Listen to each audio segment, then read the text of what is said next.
सभी को जय सिया राम। रामचरितमानस अयोध्या कांड दोहा संख्या 234।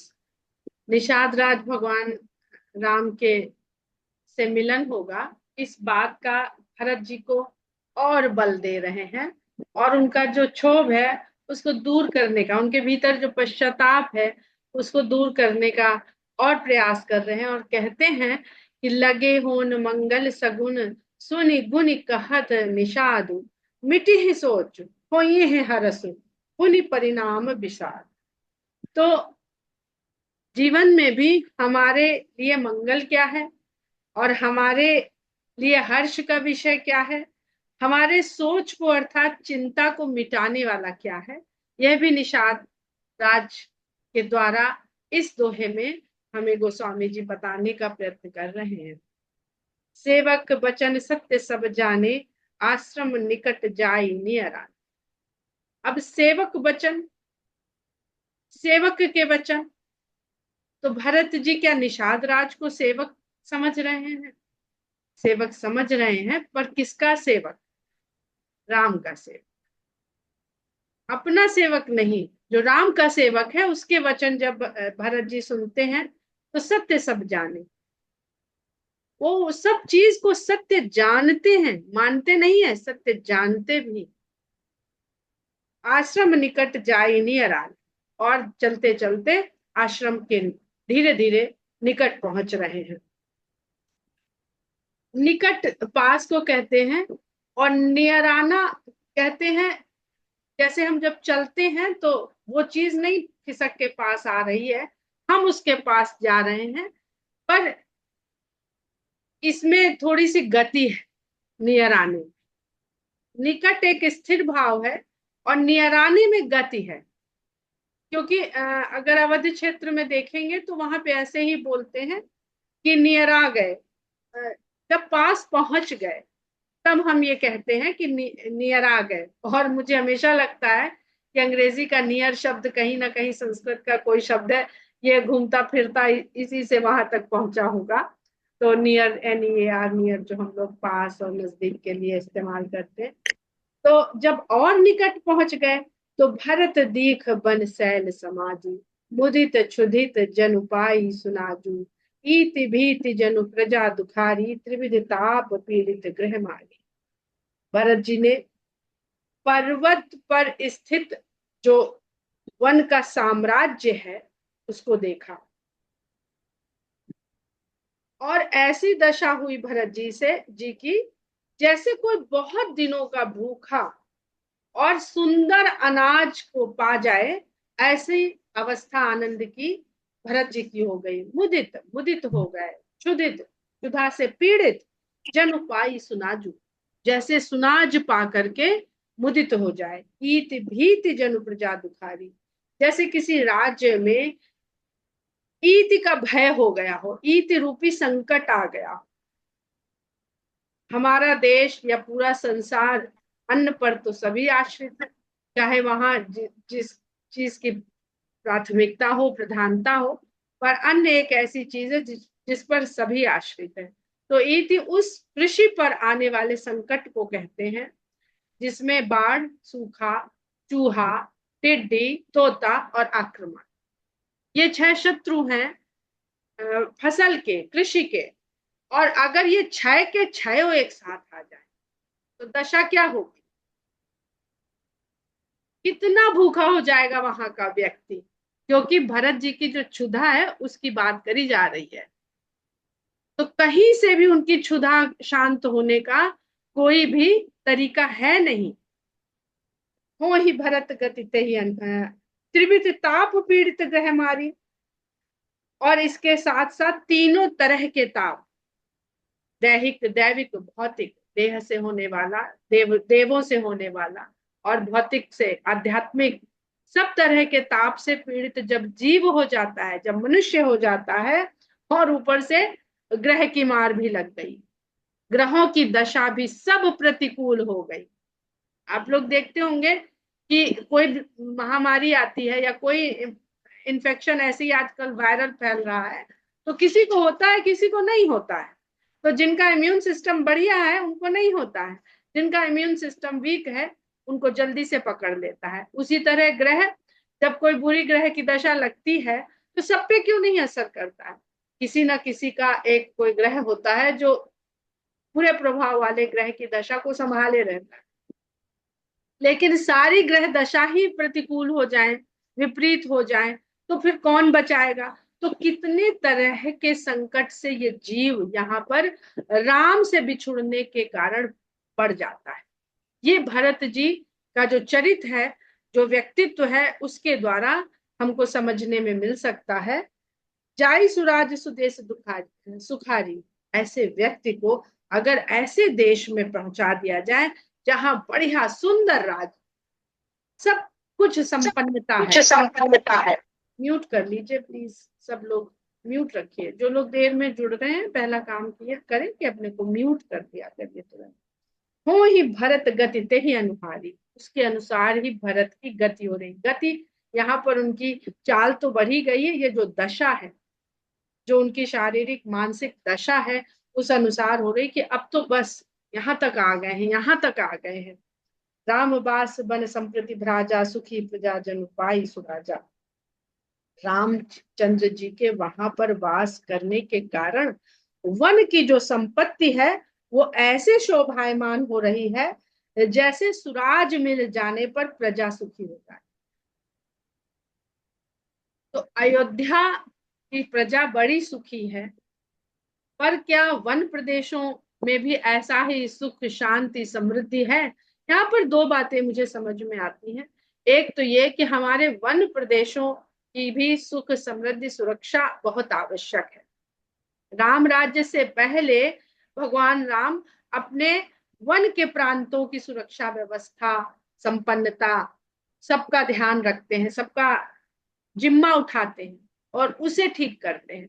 तो जब तक हमारे वन प्रदेश पीड़ित हैं, दुखी हैं, वहां पे तरह तरह का शोषण लोगों का, प्रकृति का, वनस्पतियों का, वृक्षों का, पशुओं का, पक्षियों का हो रहा है, तब तक राम राज्य तो छोड़िए सुराज भी नहीं आ सकता।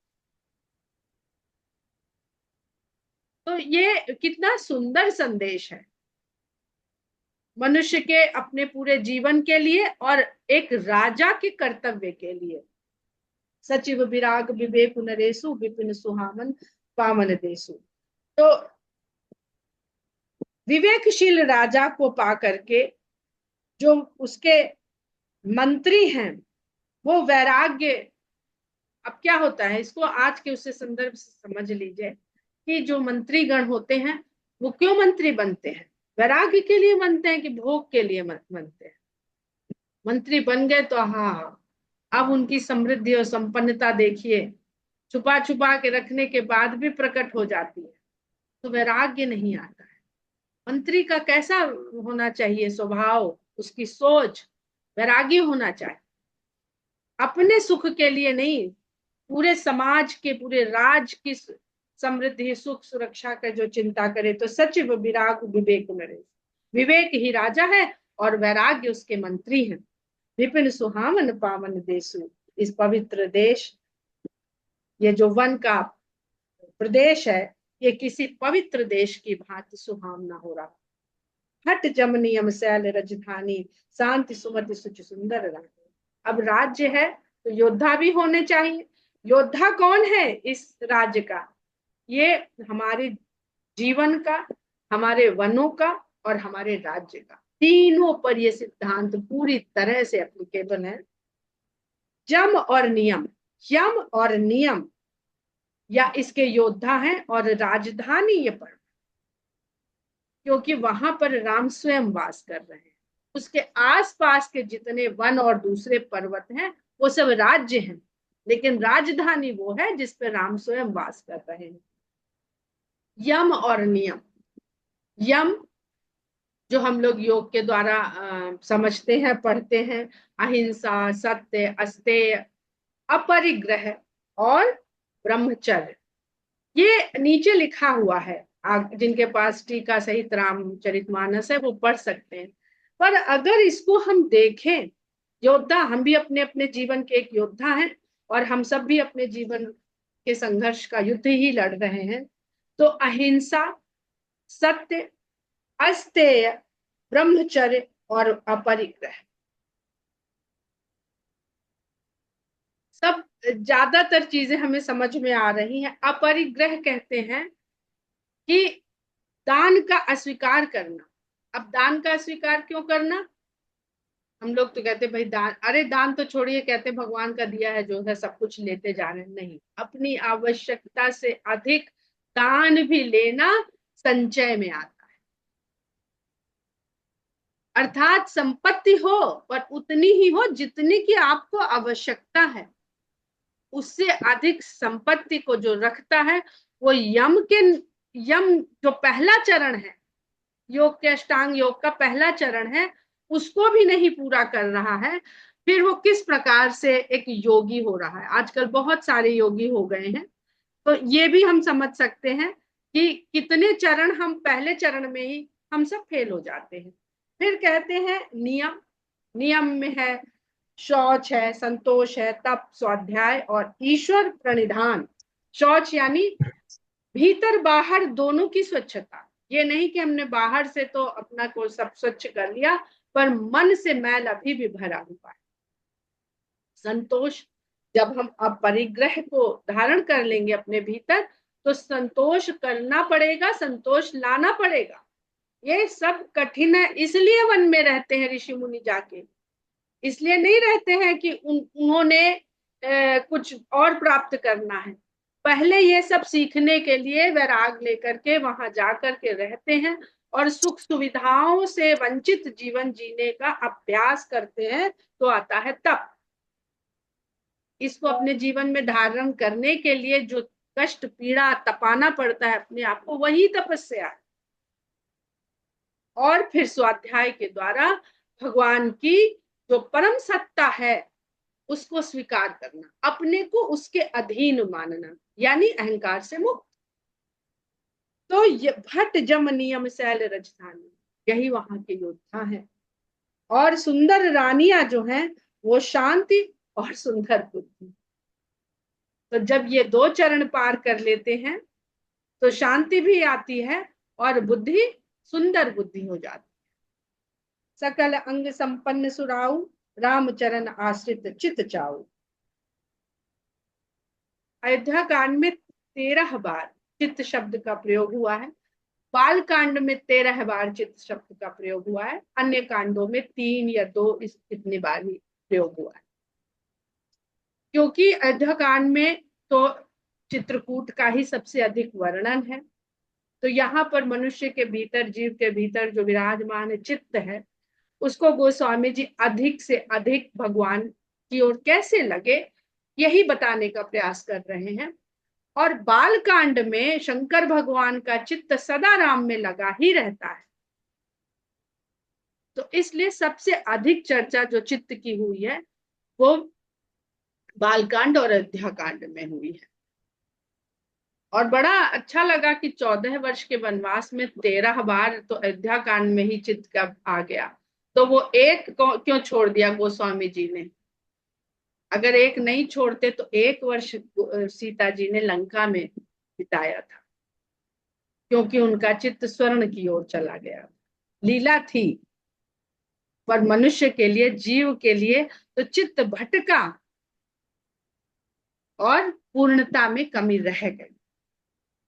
पता नहीं कौन कौन सी गहराई गोस्वामी जी इसमें समा के गए हैं मानस के भीतर। सकल अंग संपन्न सुराव, जो राजा है, सुंदर राजा इस राज्य का है, वह सभी तरह के अंगों से संपन्न है। 7 अंग राज्य के होते हैं, ये भी नीचे लिखा हुआ है, स्वामी, अमात्य, सुहृद, कोश, राष्ट्र, दुर्ग और सेना।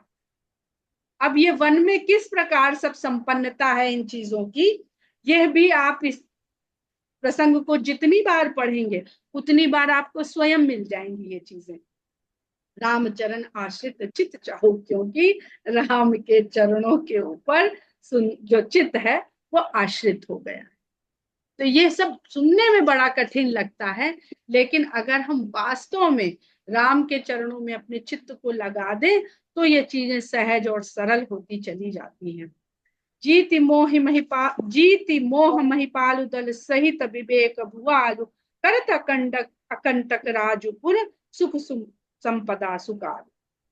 अब राजा तो पहले ही उन्होंने लिख दिया है कि विवेक नरेशु, तो जब हमारे इस पूरे बुद्धि का, मन बुद्ध चित्त का राजा ही हमने विवेक को बना दिया, तो क्या होगा? मोह तो जीत ही लेगा, मोह पर विजय प्राप्त कर लेंगे। और जब मोह पर विजय प्राप्त कर ली तो फिर निष्कंटक राज करना है, फिर शत्रु का किसी तरह का कोई भय नहीं है, कोई भय नहीं है। करत अकंटक राजपुर, और अकंटक राज करते हुए सुख संपदा सुखार, हर काल में सुख संपत्ति वहां पर वर्तमान है, उपस्थित है। वन प्रदेश मुनिवास घनेरे, जनपुर नगर गांव घनखेरे। अब राज हो गया, राजधानी हो गई, तो इस वन प्रदेश में जो मुनियों के जगह जगह वास है, आश्रम है, कुटिया हैं, बहुत सारी कुटिया हैं, वही सब इस नगर के, इस राज्य के पुर हैं, नगर हैं, गांव हैं, खेड़ा हैं, पुरवा है। सब जानते हैं इन शब्दों के बारे में कि कैसे एक राज्य की संरचना होती है, तो केंद्र में राजधानी होती है, फिर नगर होता है, फिर नगर से बाहर चले तो ग्राम होते हैं, ग्राम के भीतर घुसे तो क्या क्या क्या क्या होता है, गांव खेड़ा पुरवा सब होता है। विपुल विचित्र विहग मृग नाना, प्रजा समाज न जाई बखाना। और प्रजा कौन है यहाँ की? ढेरों सारे विचित्र प्रकार के पशु और पक्षी यहाँ की प्रजा है। जिस जिस प्रजाजन का जो समाज है उसका बखान क्या करें, उतने तरह के पशु पक्षी भी नहीं देखे। अमेजोन के जंगल में चले जाइए, ऐसे ऐसे पशु पक्षी हैं, चले कैसे जाइए, आजकल आप हम लोग बस इंटरनेट के जरिए देख सकते हैं, चले जाना तो असंभव सी हम लोग के लिए बात है। तो ऐसे ऐसे पशु पक्षी वहां हैं जिनको आज तक किसी ने देखा नहीं है, तो जब देखा नहीं है तो बखान कैसे किया कर जाए। खगहा करिहरि बाघ बराहा, देख महिष वृष साधु सराहा। गैंडे, हाथी, सिंह, बाघ, बराह, सुअर, भैंस और बैल, ये सब ऐसी सजावट है उस नगर के हर क्षेत्र की कि जो सराहना करते बनती है। तो क्या देख रहे हैं कि विपुल मात्रा में पशु पक्षी, हिंसक पशु, बड़े पशु और सुंदर पशु, सब तरह के पशु विद्यमान हैं। बैर बिहाई चरही एक संग, और बैर को छोड़ करके एक साथ चरते फिर रहे वहां। अब चरने का मतलब ये नहीं कि बाघ चर रहा है, सिंह चर रहा है, चरने का मतलब चरण, चलना फिरना भी होता है। तो वहां पर विचरण, जिसको हम कहते हैं विचरण करते हैं, वो भी वहां पर विचरण कर रहे हैं। जहां तहा मन हुसैन चतुरंगा, ऐसा लगता है कि पूरे राज्य में चतुरंगनी सेनाएं बिखरी पड़ी हैं, जिधर देखिए चतुरंगनी सेना वहां पर विराजमान है। झरना झरही मत गज गाजही, मनोनिशान विविध विधि बाजही। और झरने जहां गिर रहे हैं उसके नीचे हाथी खड़े होके मतवाले हो करके आनंद उठा रहे हैं। और जो आनंद उठाते समय वो ध्वनि करते हैं, वो ऐसा लगता है कि नगर में जो नगाड़े की ध्वनि पैदा की जाती है बीच बीच में, वही ध्वनि पैदा कर रहे हैं ये हाथी। चक चकोर चातक सुख पिकगन, कूजत मंजू मराल मुदित में। तरह तरह के पक्षी कूज रहे हैं, कलरव कर रहे हैं, और उनकी जो मधुर ध्वनि है उससे मन आनंदित हो जाता है। अलीगन गावत नाचत मोरा, जन सुराज मंगल चहुरा। हॉर्नों की जो पंक्तियां हैं और मोर, वो सब नाच रहे हैं और भौरे गुंजार कर रहे हैं। एक आधा नहीं, यहाँ तो एक आधा भौरा आ जाए अपने लॉन में या जहाँ फूल पत्ती क्यारी लगी हो तो मन प्रसन्न हो जाता है। आजकल के बच्चों को भौरा दिखाइए कैसे, कैसे समझाइए कि भौरा क्या होता है, कैसा होता है। सब धीरे धीरे पिक्चर और एआई से ही बना बना के दिखाने पड़ेंगे। कल हम लोगों ने एआई से जो प्रेजेंटेशन लिया, उसे समझ में आया कि चाहे जितना टेक्नोलॉजी विकसित कर ले हम, पर एक अर्धाली में 3 गलतियां हैं। तो एक व्यक्ति जो कोई भी है, उसकी तुलना कैसे कर सकता है एआई या तकनीक। और आज सारा संसार डरा हुआ है एआई के कारण। हर लोग अपने अपने जॉब के लिए डरे हुए हैं कि कब किसकी आज जॉब चली जाए, क्योंकि सब कुछ तो एआई कर रहा है। लेकिन एआई को चलाने के लिए वो एक टूल है खाली, उस टूल को चलाने के लिए एक बुद्धि का होना बहुत आवश्यक है। अब जिसको नहीं पता है वो वही जान लेगा, पढ़ लेगा, समझ लेगा। एक ये तो एक नमूना था। अगर हम किसी बच्चे को कोई विषय पढ़ाने लगे तो हमको ये कभी भी संतुष्टि नहीं होनी चाहिए कि एआई उसे सही पढ़ा रहा। अलीगढ़ गावत नाचत मोरा जन सुराज मंगल चौरा। ऐसा लग रहा है ऐसा सुराज है यहाँ पर कि मंगल ही मंगल है चारों ओर। बेल बिटप तृण सफल सफूला सब समाज मुद मंगल। बेलों में, वृक्षों में, घास में, जिसमें भी जिस तरह के फूल और फल लगने वाले हैं सब उनसे लदे हुए हैं। और सारा समाज ही आनंद और मंगल का मूल जान पड़ रहा है, क्योंकि वह सब राम के निकट वास कर रहा है, वहां फल फूल रहा है।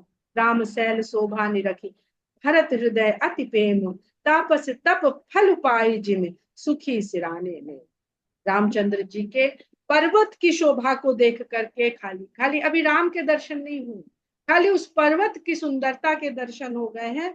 और भरत जी के हृदय में प्रेम, अत्यंत प्रेम उत्पन्न हो गया है। तापस तप फल पाई जिम सुखी सिराने नेम। अब जो यम और नियम हम लोगों ने अभी दो ही चरण पढ़े अष्टांग योग के। दो ही चरणों को जब कोई जीवन में अपने धार लेता है, उतार लेता है, भरत जी तो सब कुछ उतार चुके हैं, तो ऐसा आनंद हो रहा है भरत जी को जैसे तपस्वी ने अपने तपस्या का फल प्राप्त करना शुरू कर दिया है। तब केवट ऊंचे चढ़िधाई गए भरत सन भुजा उठाई। तब केवट उसका जाना पहचाना प्रांत है, जगह है, वो एक ऊंची जगह पर दौड़ के चढ़ जाता है और भरत जी को भुजा उठा के वहां से दिखाता है। नाथ देखिए ही बिटप विशाला। हे नाथ देखिए, वो जो बहुत विशाल वट वृक्ष आप देख रहे हैं, नाथ देखी है बिटप विशाला पाकर जम्बू रसाल तमारा। वो जो बड़े बड़े वृक्ष देख रहे हैं जिसमें पाकर है, जामुन है, रसाल आम है, और तमाल के वृक्ष जो देख रहे हैं विशाल। जिन तरुबरन मध्य बटु सोहा, जिन पेड़ों के झुंड के बीच में पट शोभायमान है, बरगद शोभायमान है। मंजु विशाल देख मन मोहा, जिसकी सुंदर विशालता देख करके मन मोह लेता। अब गोस्वामी जी यही वृक्ष क्यों लिख रहे हैं? कुल मिलाकर 5 वृक्ष लिखे, और अगर ध्यान दीजिएगा तो यम नियम के भी 5 अंग होते हैं। यम नियम के 5 अंग होते हैं, और यहाँ पर 5 ही वृक्ष लिख रहे हैं। उन 4 वृक्षों के बीच में 5वां वट वृक्ष है। तो रसाल तो हम लोग बहुत बार आम के बारे में समझ चुके हैं कि आम के वृक्ष का मतलब क्या है, भक्ति का है, प्रेम के रस को प्राप्त करने का है।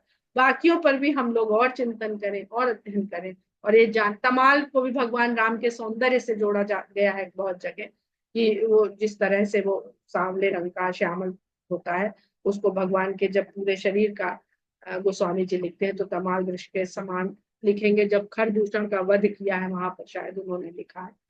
तो ये भी समझने के, एक चिंतन करने का विषय है ये 5 वृक्षों के बारे में जो गोस्वामी जी यहाँ पर लिख रहे हैं। और नील सघन पल्लव फल लाला अविरल छाह सुबत सुब काला। जो वट वृक्ष की बात कर रहे हैं, जो बहुत घना है और नीले उसके पत्ते हैं और लाल फल है। अविरल छाह सुखद सब काला, और हर काल में उसकी छाया हर समय सुख देने वाली है। अब जो वट वृक्ष है इसको देखिएगा, बहुत सुंदर गोस्वामी जी ने लिखा है। मानव तिमिर अरुणमय राशि विरची विधि सकेल सुषमा। मानो ब्रह्मा जी ने अंधेरे को खिसकाते हुए अरुणमय, जो सूर्य के उगने से पहले आकाश अरुण हो जाता है तो अंधेरा खिसक रहा है, सूर्य के दर्शन अभी होने हैं, तो अरुणिमा हमें आकाश में दिखने लगती है, मानो उस वट वृक्ष के द्वारा उसी के दर्शन। आप इसको चाहें तो ध्यान में, योग का जो ध्यान होता है, जो समाधि से पहले का चरण है, अष्टांग योग की जो बात कर रहे हैं गोस्वामी जी योग की भी यहाँ पर बात कर देते हैं, ग्रहों की भी बात कर देते हैं, कथा की भी बात कर देते हैं, प्रेम की भी बात कर देते हैं, अध्यात्म की भी बात कर देते हैं। जिसको जितना समझ में आए, जिसको जैसी पात्रता हो, वो उसमें से उसको पाता चला जा सकता है। तो मिर्ची विधि सकेल सुषमासी। ऐसा लगता है कि सुंदरता को इकट्ठा करके ब्रह्मा जी ने इसको, इस बरगद के वृक्ष को यहाँ पर रचा है। नीले पत्ते, अंधकार है, रात्रि का अंधकार नीले रंग का, और जब सूर्योदय से पहले लाल होने लगता है तो बरगद के फल, अर्थात फल आम से पहले ये फल मिलने लगा है अरुणिमा के लालिमा के रूप में। ए तरु समीप गोसाई रघुबर परन। तब निषाद बताता है कि इसी पेड़ के समीप नदी है, हे स्वामी, राम ने वहीं पर अपनी पर्ण कुटी छवाई है, बनाई है। इसको कल्पना करिए तो इतना सुंदर दृश्य उपस्थित होता है कि मन करता है उसी में डूबे रहे, इसी को कल्पना करते रहे, बस अपने हृदय में धारते रहे। तुलसी तरुबर विविध सुहाए, कहूं कहूं सिय कहूं लखन लगाए। वहां पर बहुत सारे तुलसी के विविध, बहुत प्रकार की तुलसी लगी हुई हैं, जो जिनमें से कहीं कहीं सीता ने और कहीं कहीं राम ने। अब तुलसी वो है जो भगवान को भोग के तृप्ति के लिए दी जाए। तो भक्त अगर तृप्त हो रहा है भगवान के दर्शन से, तो भगवान भी तृप्त होंगे भक्त से मिल करके। पट छाया वेदिका बनाई, उस बरगद की छाया में एक वेदिका बनी हुई है। सिय निज पानी सरोज सुहाई, जिसे सीता ने अपने कमल रूपी हाथों से स्वयं बनाया। इतना सुंदर ब्रह्म और प्रकृति और रचना आदि शक्ति के द्वारा जिसका वर्णन हो रहा है, जो दिखता ब्रह्मा जी के द्वारा बनाया हुआ है, पर जिसमें सीता जी के ही सारे शक्ति, ऊर्जा और उन्हीं का प्राकट्य जिसमें बना हुआ है। हम लोग ब्रह्मा जी की रचना तक ही पहुंच के भटक जाते हैं, भूल जाते हैं, खो जाते हैं। और इतना घना है, इतना घना है, लेकिन अगर घुसते जाएंगे तो सब चीज के दर्शन होते रहेंगे। जहां बैठ मुनिगण सहित नित्य सिय राम सुजान, जहां पर राम नित्य ही विद्वानों के साथ, ज्ञानियों के साथ और सीता के साथ, मुनियों के समूह के साथ बैठते हैं और सुनहि कथा इतिहास सब आगम निगम। और वेदों की, पुराणों की आगम और निगम की कथा और इतिहास को कहते और सुनते हैं। जो मुनियों ने अपने आगम के द्वारा प्राप्त किया उसको निगम के द्वारा वो सुनते हैं और अपनी वनवास को इस प्रकार सार्थक करते हैं। अपने जीवन का जो वनवास रूपी उनके जीवन में आया है, स्थिति जो आई है, उसका इस प्रकार वो लाभ उठाते हैं। हम लोग दोहा संख्या 237 पर विराम करते हैं, क्योंकि आगे पूरा नहीं हो पाएगा, पर चौपाइयां पढ़ लेते हैं क्योंकि बहुत सुंदर चौपाइयां हैं। सखा बचन सुनि बिटप निहारी, उमगे भरत बिलोचन बारी, करत प्रणाम चले दो भाई, कहत प्रीति सारद सकुचाई। हर सही निरखी राम पद अंका, मानहु पारस पायउ रंका। रज सिर धर ही नयन हिलावही, रघुबर मिलन सरिस सुख पावही। देखी भरत गति अकथ अतीवा, प्रेम मगन मृग खग जड़ जीवा। सखहि स्नेह विबस मग भूला, कहि सुपंथ सुर बरसहि फूला। निरखि सिद्ध साधक अनुरागे, सहज स्नेहु सराहन लागे। होत न भूतल भाऊ भरत को, अचर सचर चर अचर करत। प्रेम अमिय मंदर बिरहु, भरत पयोधि गंभीर। मथि प्रगटे सुर साधु हित, कृपा सिंधु रघुवीर। तो ये जो दो समुद्रों की हम लोग बात कर रहे हैं, करुणा के सागर राम और प्रेम के सागर भरत, इसके मंथन का आनंद हम लोग कल उठाएंगे और प्रेम रूपी अमृत वहां से प्राप्त करेंगे। जैसे